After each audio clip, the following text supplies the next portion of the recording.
섹스피어의 햄릿 대사 가운데 죽느냐 사느냐 그것이 문제로다 아주 유명한 대사가 있지요. 어떤 분들은 죽느냐 사느냐라고 해석하기보다 to be or not to be, that is the question. 그래서 존재냐 존재하지 못하느냐 이렇게도 해석하는 분도 있어요. 여튼 우리는 살아가면서 수많은 크고 작은 선택의 문제에 직면하고 또 그것을 선택하고 그것을 결정하는 삶을 살아요. 인생의 아주 중대한 문제에서부터 아주 사소한 문제에 이르기까지 우리는 선택의 연속의 삶을 살아가고 있어요. 오늘 아침에 저는 넥타이를 어떤 넥타이를 맬까 이렇게 선택을 하고 또 이어서 우리 2부 예배 후에는 교회에서 제공하는 김밥과 컵라면을 우리가 먹는데요. 컵라면을 선택해야죠. 매운맛을 먹을까? 순한 맛을 먹을까? 아니면 주는 대로 먹지요. 이런 분도 계세요. 여튼 우리는 여러 삶의 문제에 크고 작은 선택을 하고요. 그 선택이 그냥 선택으로 끝나는 것이 아니라 그에 따른 책임과 결과를 동반함을 우리는 잘 알아요. 어떤 선택은 우리의 삶의 후회의 선택이 되기도 하고 어떤 선택은 그것이 일반적인 성공적인 선택이 되기도 해요. 그래서 오랜 시간이 지났지만 텔레비전 광고 카피 가운데 순간의 선택이 10년을 좌우합니다라는 그러한 말이 있었어요. 우리의 선택이 어떤 것은 10년을 좌우하기도 하고 어떤 선택은요 평생을 좌우하는 선택이 있어요. 젊은이들이 배우자를 선택하는 건 그건 정말 평생을 좌우하고요. 또 진로나 직업, 우리의 삶의 일들을 결정하는 것도 우리에게 삶에 많은 영향을 좌우할 수 있는 선택입니다. 그래서 우리는 이 선택을요 잘 해야 돼요. 신중하게 선택하고 바르게 올바르게 선택하고 지혜롭게 선택해야 돼요. 특별히 신앙인으로서의 선택은 이러한 선택의 가치보다 더 중요한 가치를 두고 우리가 신앙의 선택을 해야 돼요. 오늘 말씀을 통해서 우리에게 이처럼 크고 작은 선택의 문제 가운데 신앙 안에 믿음 안에 성공적인 선택이 무엇인지 우리가 말씀을 묵상하고 은혜 나누길 원해요. 오늘 우리가 읽은 창세기 13장의 내용은 아브라함의 가축과 조카 롯의 가축이 많아짐에 따라서 아브라함의 가축을 기르는 목자와 롯의 가축에 기르는 목자가 다툼이 일어나요. 다툼의 이유가 뭡니까? 서로 좋은 초지와 물을 먹이기 위해서예요. 가축을 기르는데 필수 불가결한 두 가지 중요한 요소가 뭐냐? 하나는 초지요, 하나는 물이에요. 근데 한정된 제한된 물과 초지로 말미암아 아브라함의 가축을 기르는 목자와 롯의 가축을 기르는 목자가 서로 다투게 되어져요. 이에 아브라함이 롯을 불러서 우리는 한 친척 형제인데 다투는 것이 보기에 좋지 못하다. 또 이 땅에 가나안 땅에는 브리스 족속과 가나안 민족이 살고 있는데 우리가 다투는 것이 옳지 않으니까 내가 오른쪽으로 가면 내가 왼쪽으로 가고 내가 왼쪽으로 가면 내가 오른쪽으로 가리라 라고 선택권을 주게 돼요. 이에 롯이 눈을 들어서 요단들을 바라보니까 여호와의 동산 같고 애굽 땅과 같은 물이 넉넉한 초지가 있는 그러한 땅을 바라보게 되고 롯은 요단들을 선택하게 되어져요. 아브라함과 롯은 이렇게 헤어지게 되는 그러한 모습 가운데 하나님께서 아브라함에게 똑같이 눈을 들어 동서남북을 바라보라. 그리고 보이는 그 땅을 너와 내 자손에게 주리라 하나님께서 약속하시고 아브라함은 이제 그 약속의 땅인 가나안 땅에 헤브론으로 옮겨서 거기에서 하나님 앞에 제단을 쌓고 예배를 드리는 것을 성경이 우리에게 소개해요. 그런데 문제는 롯이 선택한 요단이 어떤 곳인가? 우리가 잘 아는, 이제 뒤이어 살펴보겠지만 창세기 19장에 소돔과 고무라 도시가 있는 곳이에요. 소돔과 고무라가 어떤 곳입니까? 하나님께서 유황과 불을 내려서 그 도시를 완전히 파괴시키시고, 그래서 롯은 그의 가족과 더불어서 하나님의 은혜로 구출받지만 그의 아내는 소금 기둥이 되어서 아내를 잃어버리게 되고, 그리고 그의 두 딸과 함께 부끄러운 모압과 암몬의 민족을 이루는 것을 성경이 소개해요. 롯의 입장에서 보면 좋은 선택, 현명한 선택, 아주 그에게 적절한 선택을 행했다고 그가 생각을 했겠지만 결국 그는 아내를 잃어버리게 되어지고 그의 모든 것을 다 잃어버리고 결국 그의 두 딸과 함께 부끄러운 민족을 이루는 결과를 가져와요. 반면에 아브라함은 하나님께서 그가 밟는 모든 땅을 아브라함과 그의 후손에게 주시는 영원한 하나님의 약속을 확증하는 것이 되어짐을 성경이 우리에게 소개해요. 무엇이 이렇게 큰 차이를 가져온 것입니까? 롯의 선택과 아브라함의 선택의 차이를 오늘 말씀을 통해 묵상하고, 저와 여러분은 신앙의 올바른 선택을 통해 참된 축복의 삶을 살기를 주의 이름으로 축원합니다. 그렇다면 아브라함의 선택과 롯의 선택의 차이가 무엇입니까? 오늘 본문 8절 9절 다시 한번 읽어보세요. 8절 9절입니다. 시작. 아브라함이 롯에게 이르되 우리는 한 친족이라 나나 너나 내 목자나 내 목자나 서로 다투게 하지 말자. 내 앞에 온 땅이 있지 아니하냐. 나를 떠나가라. 내가 좌하면 내가 우하고 내가 우하면 나는 좌하리라. 자, 아브라함이 왜 우리 서로 다투지 않아야 되느냐, 그 이유를 우리에게 소개해요. 오늘 뭐라고 소개하냐면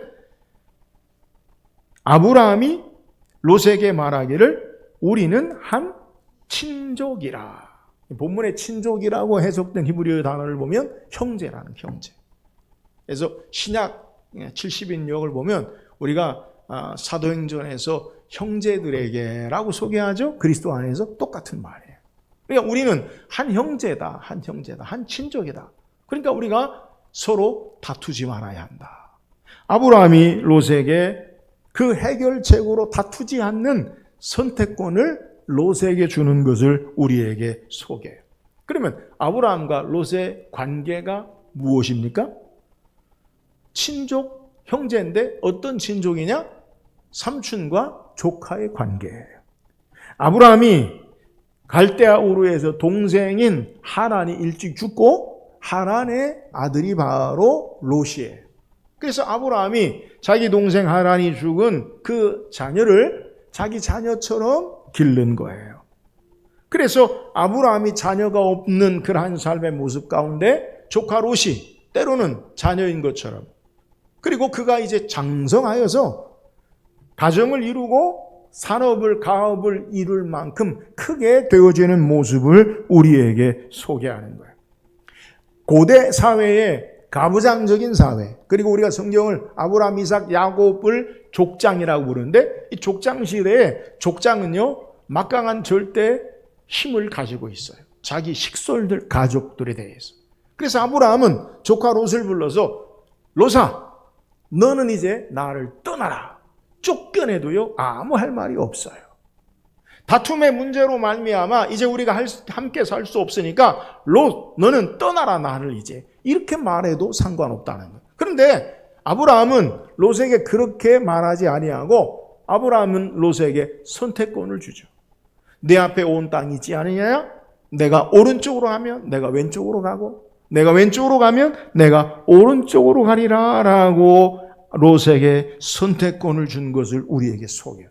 여기서 우리는 생각해 봐야 될 문제가 아브라함이 왜 이렇게 했을까? 아브라함이 조카 롯의 소유가 많아진 것에서부터 우리는 그 원인을 찾아 올라갈 수 있어요. 아브라함이 그리고 조카 롯의 소유에 대해서 성경이 언급하는데 처음으로 아브라함의 소유에 대해서 성경이 기록하고 있는 것은 창세기 12장 20절이에요.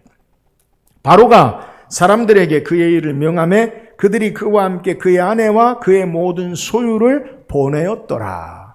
아브라함의 소유를 보내었다는 거예요. 그리고 창세기 13장 1절 2절에 보면 아브라함이 애굽에서 그와 그 아내와 모든 소유와 롯과 함께 네겝으로 올라가니 아브라함에게 가축과 은과 금이 풍부하였더라. 자, 아브라함의 가축과 은과 금이 풍부하게 된 원인을 성경은 뭐라고 소개하냐면 애굽에 내려갔다가 다시 올라왔을 때 그에게 많아졌다는 거예요. 그러면 애굽에서 무슨 일이 있었어요? 우리가 지난주에 말씀 묵상했지만 애굽의 아브라함이 바로 왕 앞에서 자기 아내를 누이라고 하여 그에게 아내로 주었다가 하나님의 초자연적인 역사로 아내를 다시 찾았어요. 그리고 아내를 주었을 때 바로가 이 아브라함에게 어떻게 행하였느냐? 성경에 우리에게 양과 소와 노비와 암수 낙타를 얻은 것을 창세기 12장에서 우리에게 소개해요. 그러니까 지금 문제의 원인이 뭐냐? 아브라함의 가축이 많아지고 롯의 가축도 많아져요. 근데 그 가축이 어떻게 많아졌느냐? 그 소유가 어떻게 문제를 일으킬 만한 그러한 원인의 시작이 되었느냐? 그건요, 바로에게서부터 많은 가축과 은금과 노비와 그리고 낙타를 얻은 것에서부터 출발하고 있어요. 다시 자기 아내를 누이라고 속이고 바로로부터 많은 소유를 얻게 됨을 성경이 우리에게 소개하는 거예요. 성경에 창세기 12장 우리가 말씀 묵상할 때 지난주에도 아브라함과 사라의 관계에 대해서 성경이 그렇게 자세히 기록하고 있지 않아요. 근데 우리는 합리적인 추론을 통해 아브라함과 그의 아내 사라의 관계가 어떠했을까요? 여러분, 사라의 입장에서 자기 남편, 자기를 보호하고 지키고 함께할 남편이 자기를 누이라고 하고 딴 남자에게 주어버린 그 남편에 대해서 어떻게 생각했냐는 거예요. 다시 아브라함도 그 아내 볼 때에 마음이 어떻겠냐는 거예요. 미안하고 부끄럽고 죄송하고. 성경에 우리에게 그건 기록하지 않아요. 그리고 아브라함은 이제 그 애굽에서 다시 하나님의 약속의 가나안 땅으로 올라온 거예요. 남방을 지나서 처음 왔던 그곳에서 아브라함이 맨 처음 행한 게 뭐냐? 창세기 13장 4절에 보니까 그가 처음으로 제단을 쌓은 곳이라 그가 거기서 여호와 이름을 불렀더라. 그냥 제단을 쌓았던 곳에 제사했더라라고 하지 아니하고 이제 애굽의 그의 마음의 상처, 애굽의 혼란스러운 위기의 일을 겪고 하나님 앞에 하나님의 이름을 부른 것을 성경이 소개해요. 그리고 이어서 아브라함의 목자와 조카 롯의 목자의 다툼이 생기자 자신의 소유를 위한 선택, 자신의 가축이 더 많아져야 되고 풍부하게 먹여야 되는 자신만을 위한 소유를 위한 선택을 하지 아니하고 그의 조카인 롯과의 형제된 관계에 초점을 맞추고 양보한 것을 우리에게 소개해요. 아브라함이 많은 소유를 얻었지만 더 중요한 것은 소유가 아니라 관계임을 깨달은 거예요. 하나님과의 바른 관계, 사례와의 바른 관계, 형제와의 바른 관계를 아브라함은 선택함으로 말미암아 롯에게 선택권을 제한함을 우리에게 소개하는 거예요. 애굽에서 자신의 안위와 자신의 이기적인 생각을 목숨을 구하려는 두려움에서 아내를 살아라고 말하지 않고 누이라고 말하고 많은 재물을 얻었지만 더 이상 그 소유가 그에게 기쁨이나 행복이 되지 못하는 것을 그가 깨달은 거예요. 소유로 자신의 안전을 보장하고 행복하게 하지 못한 것을 깨닫고 이제 가나안에 돌아와서 하나님 약속의 땅에 돌아와서 하나님 앞에 제단을 쌓고 여호와 이름을 부르고 하나님과의 바른 관계를 맺고 이제 롯과의 갈등을 맺게 되자 롯과의도 선택의 바른 관계의 삶의 모습으로 롯에게 양보하는 선택권을 준 것을 오늘 우리에게 소개하는 거예요. 사랑하는 여러분, 참된 신앙의 선택이 무엇입니까? 물질의 가치를 두고 소유에 집중하는 선택보다 하나님과의 바른 관계, 그리고 형제와 이웃과의 바른 관계의 선택을 해야 함을 우리에게 소개하는 내용이에요. 참된 축복은요, 소유에 있지 않아요. 관계에 있어요. 여러분, 우리에게 참된 축복은 하나님과의 바른 관계와 이웃과의 바른 관계에 있음을 믿으시기를 주의 이름으로 축원합니다. 우리는 어떤 선택을 합니까? 대부분 우리의 이기적인 유익이나 이익이 첫 번째 조건이 되어져. 내가 이것을 선택해서 나에게 어떤 유익이 있을까? 나에게 어떤 이익이 있을까? 그러나 그것이 이익인 것처럼 보이지만 많은 것을 잃게 되는 어리석은 결과를 가져오게 됨을 아브라함은 깨닫고, 이제 아브라함의 선택의 결정의 가장 중요한 기준은 나의 이익이나 소유의 유무가 아니라 바른 관계에 있고, 그래서 하나님 앞에 그의 하나님의 이름을 불러 하나님과의 바른 관계와 그리고 그의 형제, 친족 간의 바른 관계에 선택한 것을 우리에게 소개하는 거예요. 잠언 15장 17절에 보면 채소를 먹으며 서로 사랑하는 것이 살찐 소를 먹으며 서로 미워하는 것보다 나으니라. 사랑하는 여러분, 우리의 가장 중요한 선택의 기준이 무엇이 되어야 합니까? 하나님과의 바른 관계가 우리의 삶의 중심이요, 이웃과의 바른 관계의 삶을 선택할 수 있기를 주의 이름으로 축원합니다. 아브라함은 소유보다 관계를 선택했어요. 오늘 우리도 우리의 이익과 소유가 아니라 하나님과의 바른 관계, 이웃과의 바른 관계에 지혜로운 선택하는 저와 여러분 되기를 주의 이름으로 축원합니다. 또한 아브라함과 조카 롯의 선택의 차이가 뭐예요? 10절 읽어보세요. 10절입니다. 시작. 이에 롯이 눈을 들어 요단 지역을 바라본즉 소알까지 온 땅에 물이 넉넉하니 여호와께서 소돔과 고모라를 멸하시기 전이었으므로 여호와의 동산 같고 애굽 땅과 같았더라. 이에 롯이 눈을 들어 바라본즉, 여러분, 우리가 보는 것에 중요한 의미를 성경이 소개해요. 아담과 하와가 하나님 앞에 범죄할 때도 눈을 들어 본즉 보암직도 하고 먹음직도 하고 지혜롭게 할 만큼 탐스럽기도 한지라. 자, 롯의 선택의 기준은, 그가 눈을 들어 무엇을 봅니까? 눈을 들어 본 것이 요단 지역을 바라보니까 여호와의 동산 같고 애굽 땅과 같더라. 이 말의 의미가 뭐예요? 가축을 기르는데 최적의 상태라는 거예요. 물이 넉넉하고 초지가 있기 때문에 롯의 선택은 지혜로운 선택이, 훌륭한 선택이, 조건과 환경을 본 탁월한 선택임을 우리에게 소개하는 거예요. 그런데 오늘 성경에 롯이 보지 못하는 것이 있음을 성경이 소개해요.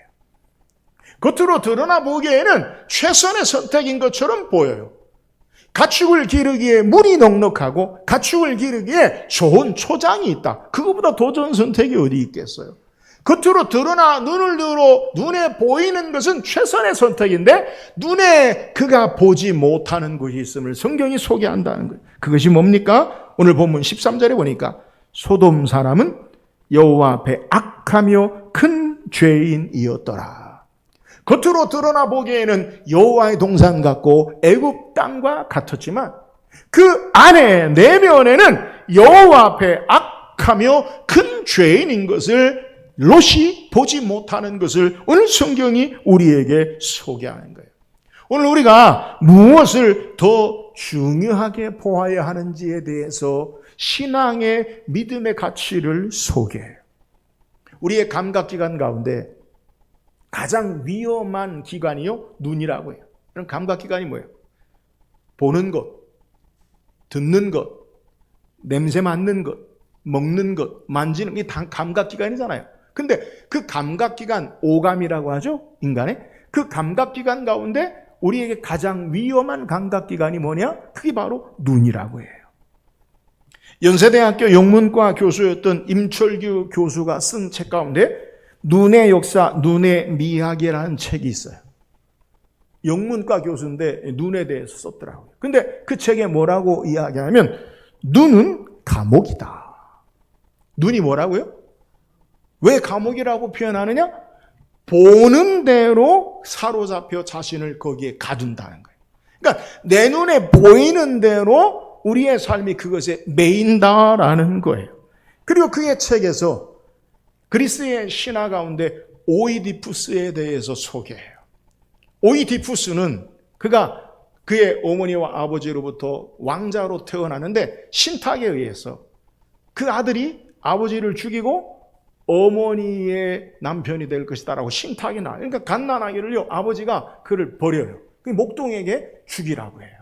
목동이 갓난아기를 그래도 죽일 수가 없으니까 그걸 이웃 나라의 고린토스의 왕의 자식이 없음을 알고 그에게 줘버려요. 그러니까 이웃 도시국가의 왕자로 길러져요. 근데 또 그 이웃 도시국가의 신탁이 들리기를 아버지를 죽이고 어머니와 결혼한다라는 소식을 들으니까 그 아버지가 이 아들에 대해서 어떻게 하느냐.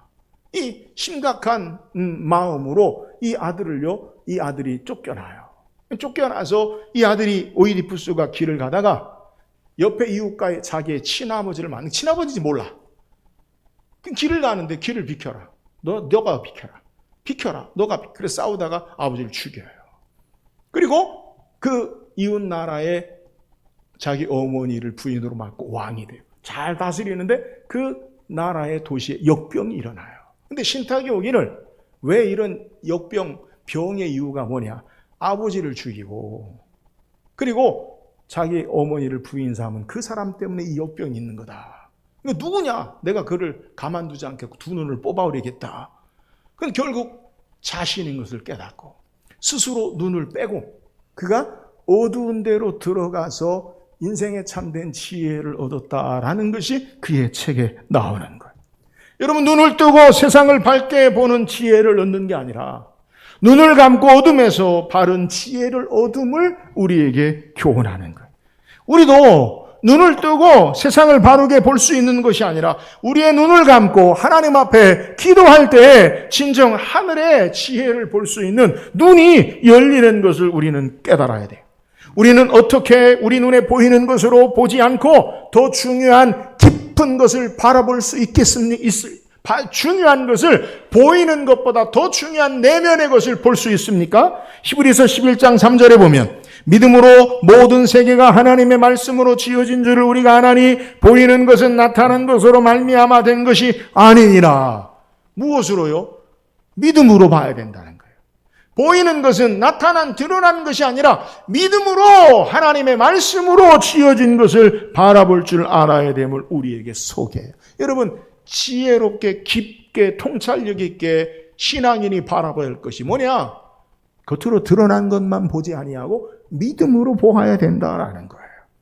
우리의 신앙의 선택의 중요한 요소가 뭐냐? 그것은 믿음으로 볼 줄 알아야 된다는 거예요.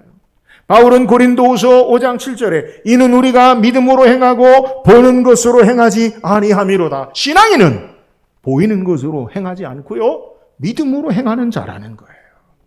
오늘 아브라함의 조카 롯이 보지 못한 게 뭐예요? 그가 겉으로 드러나는 환경과 조건은 정확히 봤어요.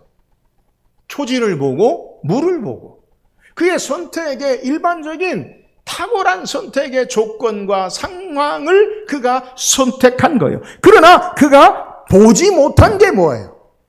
하나님과 함께하는 것을 보지 못했어요.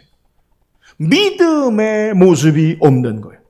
보이는 대로 바라보고 그 안에 하나님이 계시지 아니하고 그 안에 죄악이 가득한 것을 보지 못한 것을 성경이 우리에게 소개하는 거예요. 사랑하는 여러분, 믿음이 없는 것이 무엇이냐? 보이는 대로 보는 거예요. 하나님과 함께 보지 않아요. 말씀을 따라 보지 않아요. 보이는 대로 보는 거예요.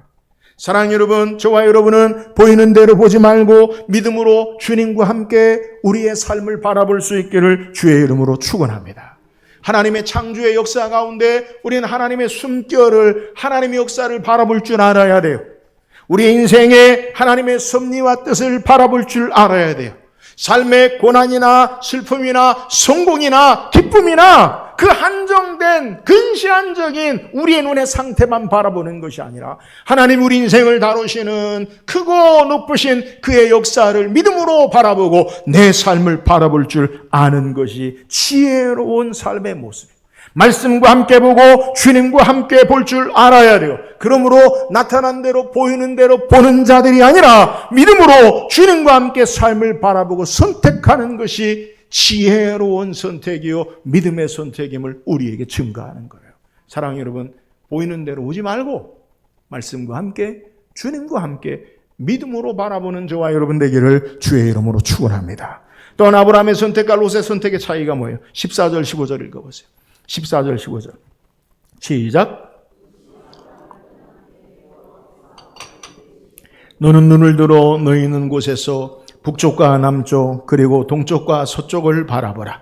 보이는 땅을 내가 너와 내 자손에게 주리니 영원히 이르리라. 오늘 본문에 자식처럼 길리우던 조카 롯을 떠나보내고 아브라함의 마음이 어떠했을까요? 오늘 성경에 롯이 아브라함을 떠난 후에라고 소개하고 있어요. 자식이 없는 아브라함이 조카에게 어쩌면 자식일 수 있어요. 그리고 조카 롯과 아름다운 이별을 한다면 좀 덜 마음이 아플 텐데 아브라함이 조카 롯에게 먼저 선택권을 주죠. 내가 오른쪽으로 가면 내가 왼쪽으로 가리라. 그러면 우리 동양적인 사고 가운데 예의가 있다면, 저라면, 여러분이라면 어떻게 하겠어요? 삼촌, 무슨 말씀이세요? 삼촌이 먼저 땅을 선택하고 난 이후에 그 후에 내가 그 다음으로 내가 선택하겠습니다. 이러면 좀 아름답지 않겠어요?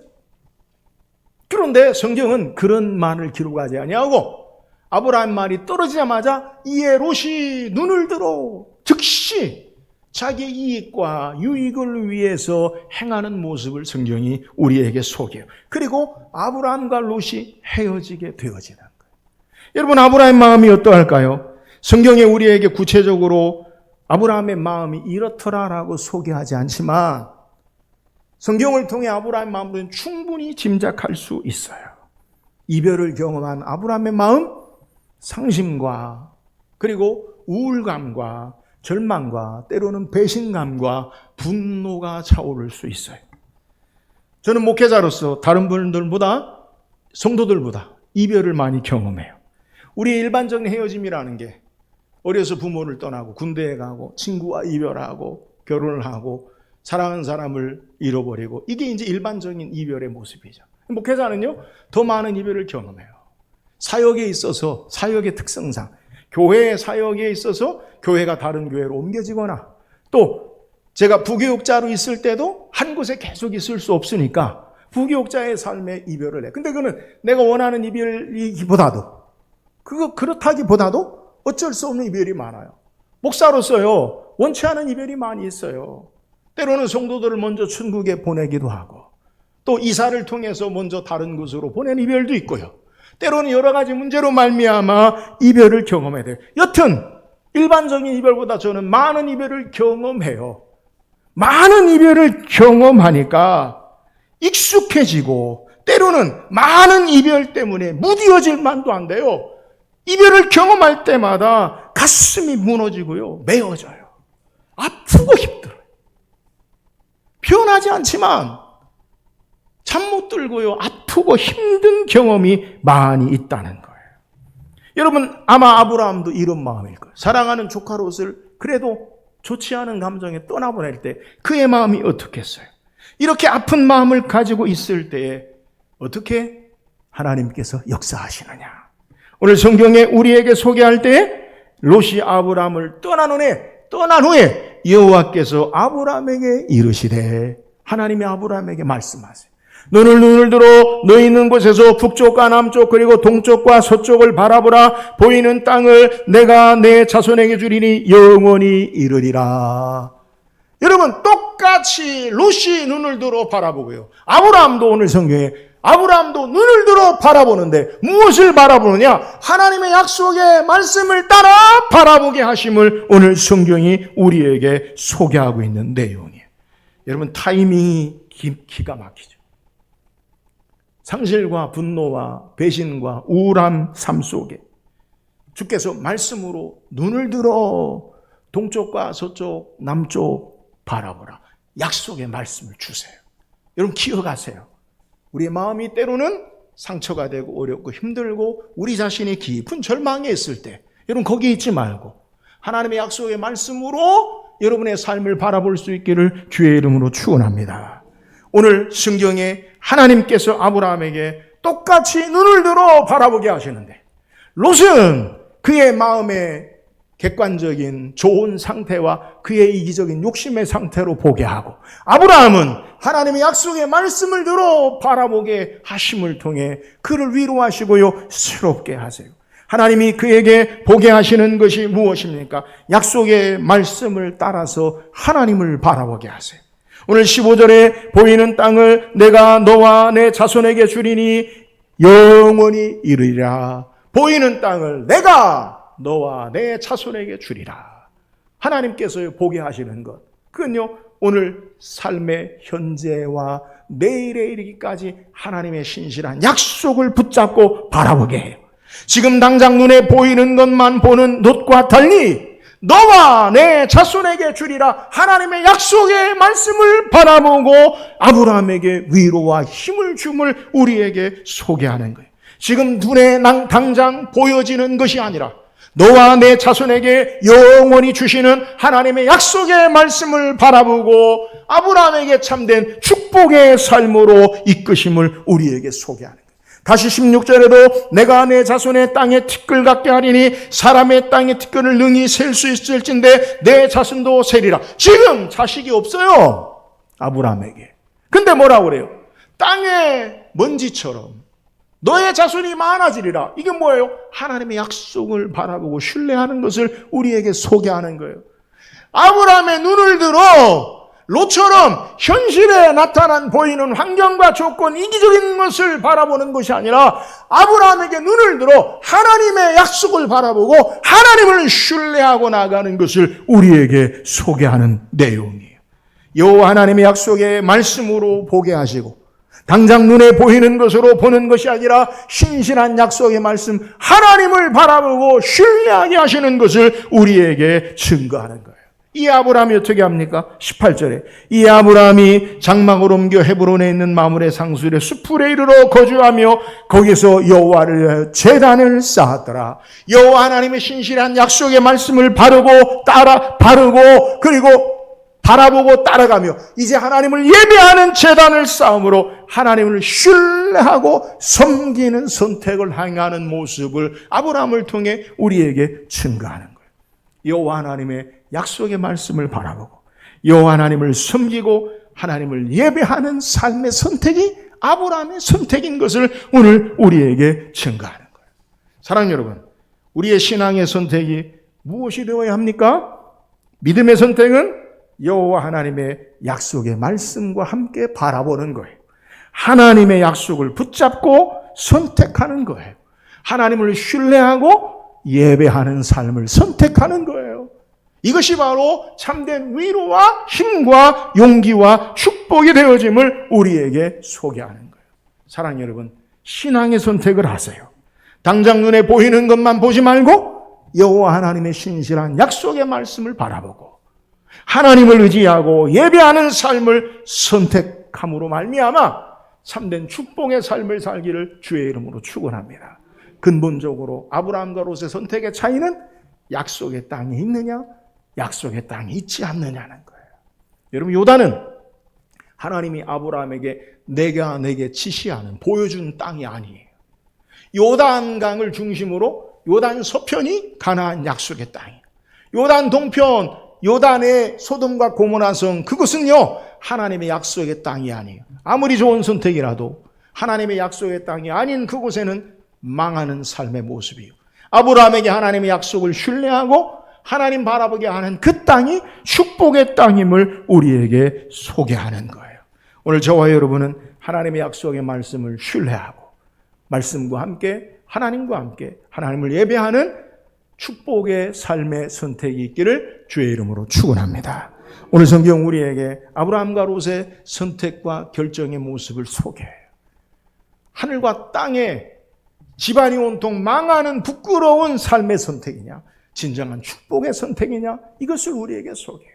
무엇이 이것을 우리에게 완전하게 우리의 삶에 극명하게 다르게 드러냅니까?